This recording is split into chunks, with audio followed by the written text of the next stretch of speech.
This common health issue affects millions of people worldwide, especially women. Urinary tract infections, or UTIs for short. Let's break down what they are, what causes them, and how we can prevent them. This is common among patients with type 2 diabetes. In these patients, UTI are more severe, caused by more resistant pathogens, and is associated with worse outcomes than in patients without diabetes. This is mainly because extra glucose in blood is passed out in urine. This makes urinary tract a breeding ground for sugar-loving bacteria. This video has chapters and you can watch what is important to you without wasting time.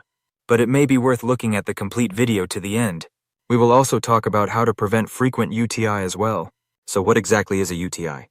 UTI is an infection that can occur in any part of your urinary system, including your kidneys, ureters, bladder, and urethra. UTI are super common, with over 150 million cases reported worldwide each year. In the United States alone, they account for about 10.5 million office visits, 3 million emergency room visits, and 400,000 hospitalizations annually. That's a lot of people dealing with UTI. Now let's talk about symptoms. If you have a UTI, you might experience a burning sensation when you pee, cloudy or bloody urine, pelvic pain, especially in women, frequent and urgent need to urinate, back pain and fever if the infection reaches your kidneys. One of the common symptoms of a UTI is an increased urge to urinate frequently, often passing small amounts of urine each time. UTI usually cause symptoms like a strong, persistent urge to urinate, a burning sensation when urinating, passing frequent small amounts of urine, cloudy urine, blood in the urine making it appear red, bright pink, or cola-colored, strong-smelling urine.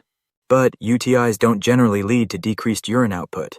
Decreased urine output, also known as oliguria, is typically associated with other conditions such as dehydration, kidney problems, or urinary tract obstructions.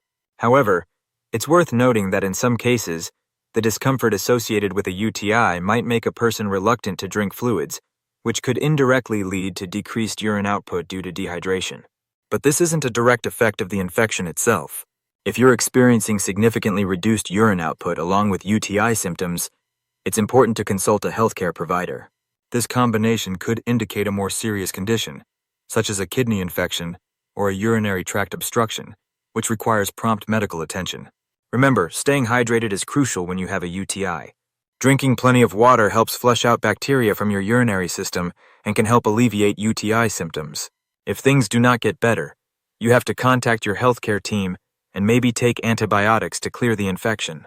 In serious cases, it may need a catheter inserted to drain out the urine. That all should be done under medical supervision. But what causes these pesky infections? Well, most UTIs are caused by bacteria, particularly a type called Escherichia coli, or E. coli. These bacteria normally live in your digestive tract, but sometimes they can find their way into your urinary system. Here's how it typically happens. Bacteria enter through the urethra and start multiplying in the bladder. Your body usually fights off these invaders, but sometimes they overpower your defenses and cause an infection.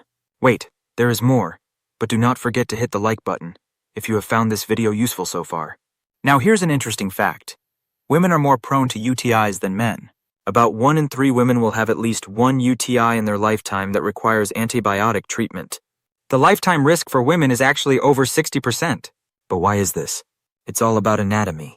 Women have a shorter urethra than men, which means bacteria have a shorter distance to travel to reach the bladder. Plus, in women, the urethra is closer to the anus, where these bacteria often come from. But it's not just about anatomy. There are other factors that can increase your risk of getting a UTI. Sexual activity. This can introduce bacteria into the urinary tract.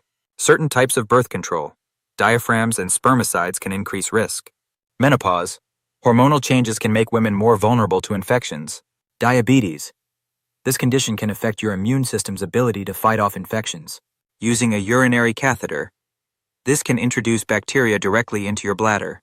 Having kidney stones or other urinary tract issues. Being pregnant. Now let's talk about prevention. There are several steps you can take to reduce your risk of getting a UTI. Drink plenty of water. This helps flush out bacteria from your urinary tract. Wipe from front to back after using the bathroom. This prevents bacteria from the anal area from spreading to the urethra. Pee after sex.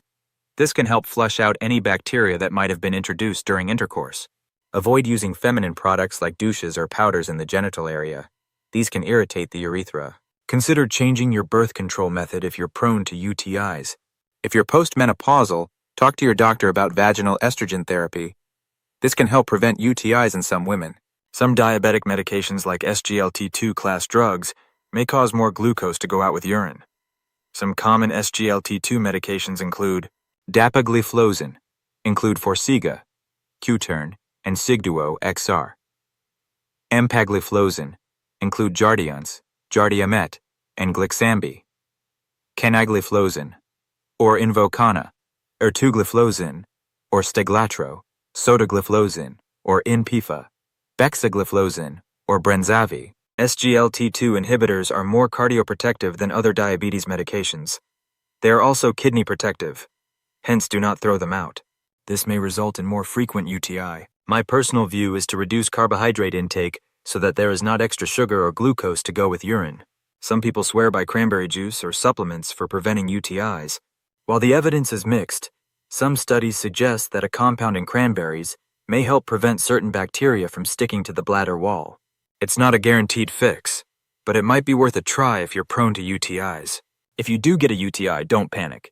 Most can be easily treated with antibiotics, but it's important to see a doctor promptly. If left untreated, a simple bladder infection can spread to your kidneys, which is much more serious. Here's a scary statistic. Untreated UTIs can lead to a life-threatening condition called sepsis if the infection spreads to your bloodstream. So don't ignore those symptoms. For those who get recurrent UTIs, that's 3 or more in a year, or 2 or more in 6 months, your doctor might recommend a different approach. This could include low-dose antibiotics for several months, taking an antibiotic after sex, or trying vaginal probiotics. Remember, while UTIs are common, they're not something you have to live with. By understanding what causes them and taking steps to prevent them, you can significantly reduce your risk. So, drink that water, pee when you need to, and don't hesitate to talk to your doctor if you're concerned about UTIs. Do not forget to click the like button and subscribe. On the screen, you see a few videos related to some other diabetes-related issues. Thanks very much for watching this video. Subscribe to my channel. Consult your healthcare professional before changing your medication or lifestyle. None of the information provided by this video is a replacement for your physician's advice. Your urinary tract will thank you. See you in the next video.